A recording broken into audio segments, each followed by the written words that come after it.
Ano na natin yan, ma'am? That's your view, that. It's not my view only, Mr. Chair. Thank you for putting it on the record. Pagka-mayor, pagka-prosecutor. Ako, alam ko, dumaan ako, prosecutor, mayor, presidente, alam ko ang trabaho ko. Yes, Yan salamat ang totoo kayo, Mr. dyan. Chair. Hindi ka nagdala ng syudad eh. You never Totoo had po, a Mr. chance Chair. to solve the problem of a community. Mr. President, kanina pa ho kayo tingin ng tingin sa amin. Hindi kayo, lagi kayo tumitingin sa kanan. Hindi ho kayo tumitingin sa kaliwa. Nagpapansinan na ba ho kayo ni Senator De Lima? Wala maganda dyan. Dito lang. Anyway, Mr. Chair. to be serious, Yes, on a serious Mr. note, Chair, sir. I beg Senator the Jinggoy, SP Pro Senator Tempore to lead us in setting the tone that this is not a laughing matter. I'm Yes, not, Salamat, Mr. Chair. I was not joking. I was just, para ma-lighten lang yung mood, Mr. Chair. Anyway, on a serious note, Yes, okay. Mr. Continue. President, how do you assess the campaign against illegal drugs during your time, Mr. President? Do you consider it as a success, Mr. President? Mr. Senator, it is a continuing problem for the country and for the entire world.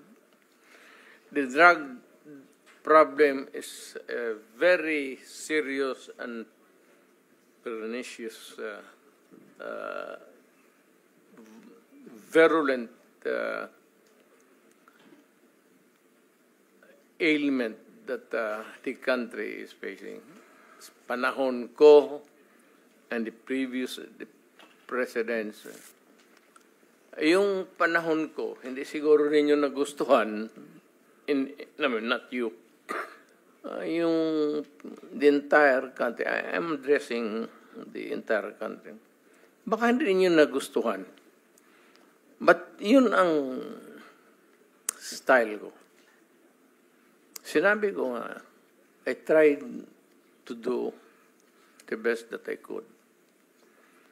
Eh kung nagkulang ako, pasensya. Pero ang solusyon during my time was a call of duty of the president. Ako yun. Kasi ako yung presidente sa panahon ko. At hindi po ako nagkulang, Mr. Senator. Nag-warning ako lahat narinig ng Pilipinas. Huminto kayo sa droga. Bitawan ninyo, drop it. Kasi magkakaproblema talaga tayo.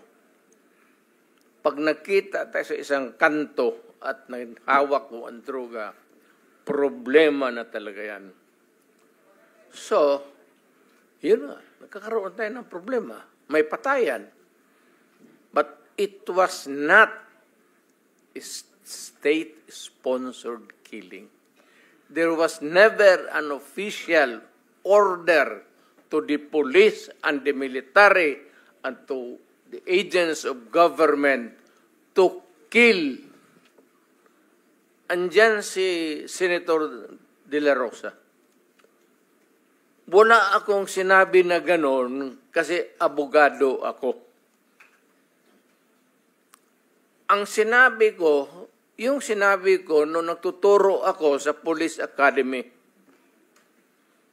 that in your fulfillment of duty, yung elements of self-defense would apply to you pag you are trying to arrest a person.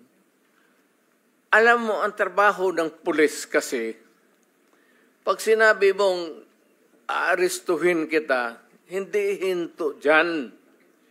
The police must arrest and overcome the resistance para madala mo yung kriminal doon sa istasyon at mabok mo para makulong. Yan ang problema at naawa ako sa mga pulis. Hindi mo masabi, bitawan mo yung baril at pag hindi sumunod, sabihin lang ng pulis, o sige, bukas makita tayo dito, huwag ka nang magdala ng baril. Hindi yun ang tinuro ko sa kanila. Nagtuturo ako sa Police Academy. Yan, lahat yan sila dumaan sa akin. Yan, because, yan ang turo ng sa College of Law. That's the law. Kung ano yung sinabi ko sa police, batas yan. Walang compromise dyan when you are arresting a person. If he resists, pag ayaw magpa-aresto, you have to overcome him. His resistance. Ngayon, pag lumaban, nagkaletse-letse, may baril, may magpatayan talaga. Kaya yan ang problema ng pulis, kaya naawa ako. Kaya ako rin nandito, guns, siguro, paano na rin ng God sent yung invitation ninyo. Naawa ako dito sa mga pulis na tinatawag ninyo at inaano ninyo, yung trabaho ng pulis kasi involves personal contact. Walang trabaho sa pulis, sabihin niya, halika dito, bitawan mo yan, mag-surrender ka, sumama ka sa akin.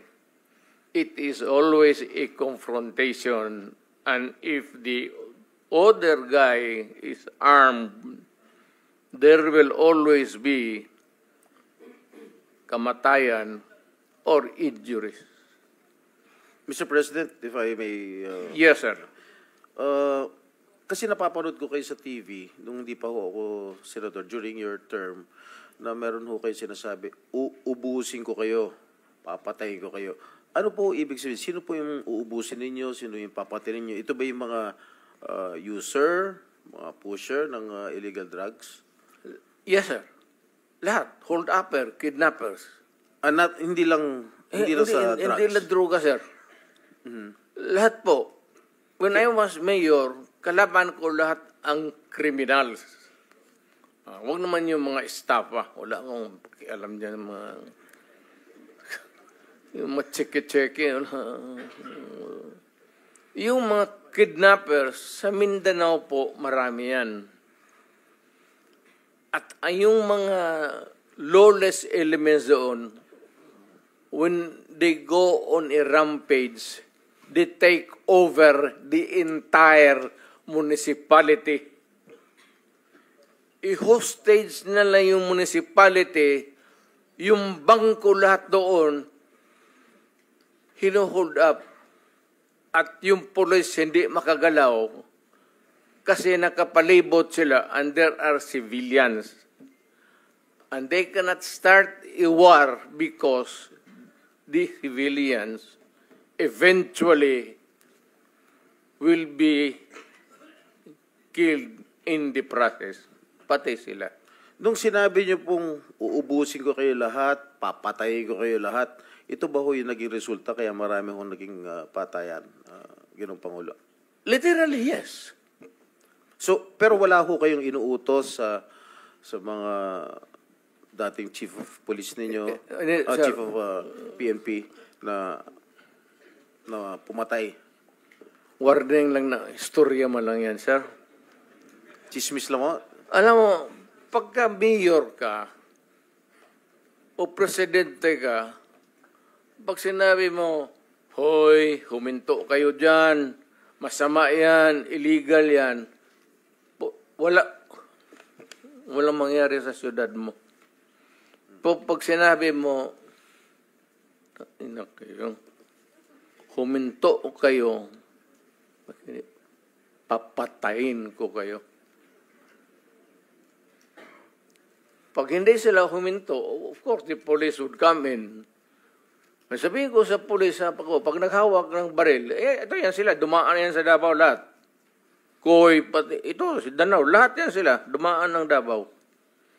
Ang order ko talaga sa kanila, pag maghawak ng baril, patayin mo na para one less criminals bukas mag-hold up na naman yan, may poproblema na naman tayo. Ganon rin sa PUSER. So, Ginoong Pangulo, nung mayor po kayo ng Davao, do you confirm the existence of the Davao Death Squad? No, sir. Wala ho Wala. Davao Death Squad. So, ano po yung wala. iniimbestigahan ni former Senator De Lima nung siya'y chairperson ng Commission on Human Rights? Ang iniimbestigahan po niya yung DDS, if I'm correct. Am I correct? I don't know how the term was coined. Senator De Lima, were you investigating the Davao Death Squad when you were chair of the CHR? Yes, that was the But focus. the former president doesn't confirm the existence of the Davao Death Squad. That has been his position nung tinanong ko ho siya, nung nag-appear siya sa public inquiry, that there's no such thing as DDS. But there are people, there are witnesses who said that there is such a thing as Davao Death Squad. It may not be the correct term, or it may not really be or explicitly called the Davao Death Squad. Who But, coined euphemistically- that name, that phrase, the Davao Death Squad? I think it was media, it was certain sectors, certain groups. But it was not the CHR which you headed before, Madam Senator. We knew it to be as Davao Death Squad because of the various reports. But it did not originate from us, the term Davao Death Squad. What is clear to us is that there was this group of assassins, and some of them are actually part of the Davao City Police Office. And there are also the Abanteros, the assassins themselves, with respective handlers. And already, Mr. Matobato and Mr. Yeah. Las Cañas... If I may cut you, Madam Senator, may quick interjection on those, Senator. Okay, our rules on interjection, ganito ha, I will have to ask the permission of the senator who has the floor if you want. And then, please limit it to maximum of 2 and very related to the topic that we're discussing, okay? So, Kahit one lang, Mr. Chairman. 1 or 2. One lang. Oh, you want to? Yes, Okay, please. Senator Risa Ontiveros is recognized. Salamat kaayo, Mr. Chair, and salamat sa SP Pro Tempore. Very quick, at the proper time, and this is related to the line of questioning of the SP Pro Tempore right now. At the proper time, I will ask the Chair's permission to play a never-before-played video that precisely talks about the Davao Death Squad, exactly related sa line of questioning ng SP Pro Tempore at this moment, Mr. Chair. Salamat, May isa pa. SP Pro May Tempore. isa pa. Salamat If kaayo, you- Mr. If you Chair. permit it. Okay. Okay. Senator Bato. Yes. Senator, may I Yes, sir. Go ahead. interject? Lahat itong sa right side ko, dumaan ito ng Chief of Police Director. Puro commander ng death squad yan. I thought there was no existence. Trabaho ng pulis yan. Literally, hindi mo sabihin ng death squad. Yung isang senador, yan ang nakaupo dyan, si Senator De La Rosa. Death squad rin yan. Because they were police directors handling the controlling crimes in the city. So pag sinabi mong death squad, it's a very loose term na ginagamit mo lang parang gano'n isili. Lahat yan sila, ito, si Danao, ayan o. Nagdadasal kasi sa kasalanan niya siguro. Magkano bang, ilan bang pinatay mo? Dumaan yan. Ito, De La Rosa. Tanungin ko sila ngayon. Tanungin ninyo. Openly, lahat yan dumaan pagka-police chief. Pati yan si Gamboa. Tanungin ninyo. Danao, kung may utos ba ako na patayin ninyo yung tao na nakatali yung paa, pati kamay sa likod, or assassinate them. Ang sinabi ko ganito, prangkahan tayo, encourage the criminals to fight. Encourage them to draw their guns. Yan, buhay yan. Ayan ang sila, yan ang instruction ko. Pati yan si Kuy. Encourage, pati yan si De La Rosa, encourage them lumaban. Pagka lumaban, patayin ninyo para matapos na ang problema ko sa siyudad ko. Tangina yan. Noong na-presidente ako, ganun rin sa command conference. Diyan sa Malacanang. Yan ang utos ko. Bakit ko pagbigyan important? Mag-criminal, they go after the innocent people robbing. Mabutit na lang sana kung aakyat ng bahay. Mayor ako matagal.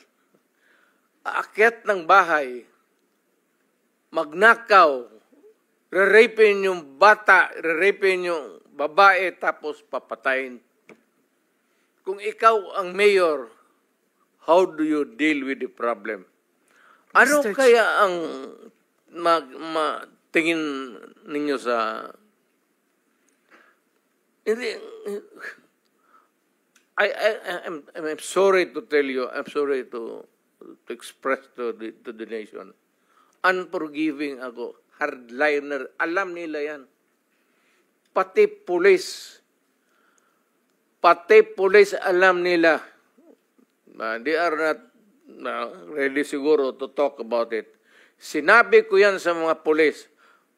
Putang ina kayong mga pulis, pag pumasok kayo dyan sa droga, kayo ang mauuna. Mr. Chair. No need to strike it out if that is the real way that the mayor then phrased his sentence. Okay, but as chairman, Mr. President, fact-finding muna. General Gamboa, you were formerly Chief of Police of Davao. Lahat yan sila. Yes, answer. Yes or no? Yes? No, sir. No. Okay. General Danao, former Police Chief of Davao? Yes, sir. Okay. General Sinas, former Police Chief of Davao? No, sir. No. Catalino Coy, former Police Chief of Davao? Yes, Your Honor. How about Karamat, former Police Chief of Davao? Sa mic, sir. No, sir. Okay, para klaro. Okay. Sige, Ako, Mr. Chair. Senator. Mr. Chair, ako. Okay. Ako, hindi mo ko tanungin? Yes, we need to Former ask Chief you, of Police ako ng Because Davao. alam ko chief ka ng police, but former chief Yeah. of Davao. Yeah. Okay. And Mr. Chair, Sige, kanina, yes, he's you allow allowing me you. Sige, short, one. short introduction. Mr. Chair, yung DDS, yung term ng DDS, siguro sa amin dito, Danao, General Coy, General Gamboa was never a chief of police but na-assign yan sa Davao sa Police Regional Office 11. Ako, assign ako ng Davao as City Director. At doon ako nagsimula yung career ko sa Davao City. Just this weekend, Mr. Chair, in-interview ako ng mga media ng Davao nung umuwi ako. And harap-harapan, sinabihan ko sila, kayo kasi, mga media ng Davao, kayo nag-imbento nung term ng Davao Death Squad. Pag may namatay, binabalita kagad niyo, Davao Death Squad, Davao Death Squad.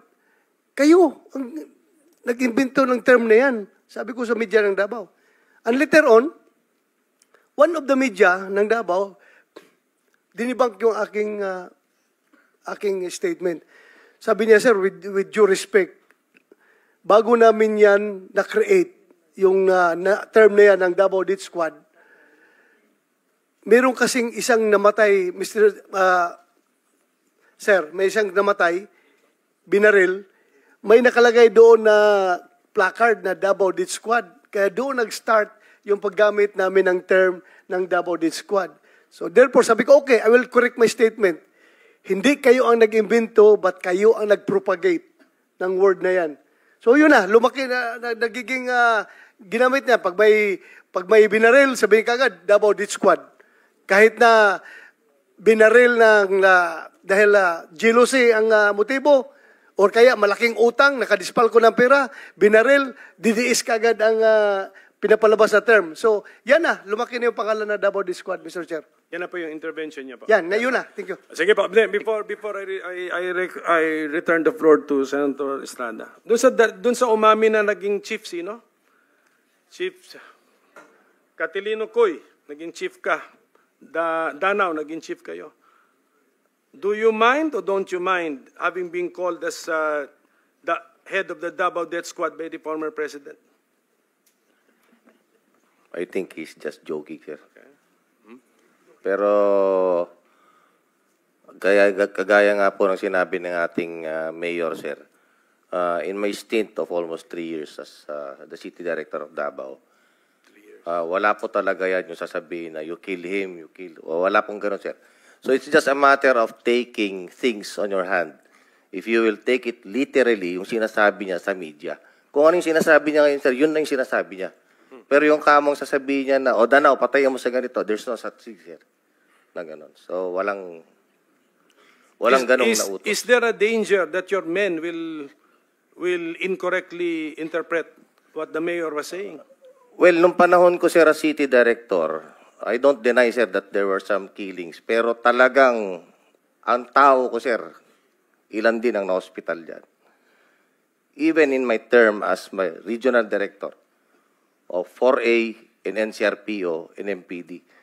On record yan, sir, nasa hospital. Hindi lang, sir, nasa hospital, kundi namatay yung pulis natin. So, anong gagawin, sir, ng pulis pag ikaw ang nasa sitwasyon namin, sir? Are we going to allow just to kill the PNP there? So, siguro, sir, maging emotional man tayo rito, sir, pero kami po mismo is nasa front line in enforcing the law. Pero there's no such thing as sabihin na patayin mo lang si ganito, no. Walang ganon, sir. Sige. Can we hear from Catalino Coy? Thank you, Mr. General, Chairman. Yes, General. I mind very much me being associated with the DDS because during that time when I was the city director of Davao, it was really a problem for us, especially the unsolved killings. Actually, we had a case in Ombudsman because of that, because of command responsibility. It is really a challenge for the PNP to investigate those cases because even the relatives of some of the victims refused to cooperate. And we believe also, and there was a suspicion that there were really some PNP personnel and even some civilian individuals who were involved in those incidents. Thank you, sir. Okay, Senator Jingo, you have last 5 minutes. Thank you, Mr. Chair. You want something? Yes, Mr. Chair, with the indulgence of the SP Pro Tempore. Yes, Senator Risa. Opo, Mr. Chair, kasi siguro napansin, pati ng former president, yung shock ng lahat. Bakit, sir, yan ba ang trabaho ng pulis? Na pumatay ng mga suspected criminals? Sir, yung mic nyo. Pag dumaban. Bakit Iba sila po yung pagka-express kasi kanina, so I had to clarify. Bakit Salamat, sila- SP Pro Tempore. bakit sila Salamat, Mr. makamatay? Chair. No. Hindi yan ang tanong ko. Talagang, napaka hindi magandang impression po ng mga statements kanina. Kaya I appreciate the candor of Yusek Kuy at pati kanina ni General Danao. Look, ma'am, about it. may I Salamat tayo, interrupt Mr. Chair. you I'm done, Mr. Chair. for kindly? Go ahead, sir. Itong mga to, ma'am, galing ito ng mga sa Academy PMA. Hindi ito mga bubo. Hindi rin ito papayag na utusan mo ng illegal. Doon nga sa Academy nila, sa PMA, they are from there to, yung ano talaga yung batas. Kaya pag inutusan mo yan, sabihin mo, patayin mo, sabihin, sir, mukhang hindi pwede yan, sir. I tried. Ako mismo, I tried. Ako, marami ako, patay mo, sir. Kulong mo na lang natin, sir. Sabi ko siya, siguraduhin mo lang na hindi ma-release. Kasi gagawa ng kalukuhan yan uli. And they will mag-hold up na naman yan. Yan ang lalo na yung mga kaso na magnakaw, tapos mag-rape, tapos magpatay, o Mr. Chair. Can we let the President complete his sentence? What were you trying to say, sir? That Yes, pagka mag-rape, magpatay, magnakaw, magpatay, and then what do we do with them? ganun na lang ang sadness ko sa trabaho ko. Thank you. Kaya hindi ko lang sinabi ko yan kasi hindi ko lang sila mautusan ng gano'n na, gaya na sinabi ko, putang ina, nag-rape ng bata, yan pinatay, patayin mo. Hindi ko mautusan itong mga to. Sabi ko, karamihan sila mayor, hindi maniwala yan ang ganon. Sabi man, sir, mahirap yan. Kulungin na lang natin, sir. Walang dumaan yan sila sa... There was never a time na sinabi ko, patayin ninyo yan. Minsan yung harap-harapan sa crime scene, nakita ko yung bata, 3 years old, rape, patay, tapos nandoon yung tiyuhin. O sinabi ko, putang, patayin mo. Out of outrage. In the moment of outrage yung, putang, patayin. Sir, kulungin na lang natin yan, sir. Ano nangyari doon, Mr. President? Yung insidente na yun, napatay nga yung tito? Pinatay? Hindi. Hindi. Hindi. Mr. Chair. Yes, Senator Risa. Alam na alam ko po na matatalino mga taga-Philippine Military Academy. Hindi po yan ang issue. Ang kinaklarify ko po ay kanina sinabi nyo na in-encourage nyo ang PNP na i-encourage yung suspect na lumaban. Yes. Para mapatay, para Yes. masabing nanlaban. Correct. Correct. Para That was a very ma-minimize. incorrect. Correct, yes. Very incorrect po, if I may Yes, say, as a it's not civilian, sa professional police. It Salamat depends tayo, on, Mr. Chair. ano na natin yan, ma'am. That's your view, mine. It's not my view only, Mr. Chair. Thank you for putting it on the record. Pagka-mayor, pagka-prosecutor. Ako, alam ko, dumaan ako, prosecutor, mayor, presidente, alam ko ang trabaho ko. Yes, Yan salamat ang tayo, totoo Mr. dyan. Chair. Hindi ka nagdala ng syudad eh. You never Totoo had po, a Mr. chance Chair. to solve the problem of a community. Thank you, Mr. President. Thank you for Senator putting it on Hindi record, tayo Mr. Chair. magkaintindihan dyan. Senator Estrada has the floor. Thank you, Mr. Chair. At Alam kung niyo, pabalikin ako, sir, gagawain ko uli yan. Dublado. Your Honor,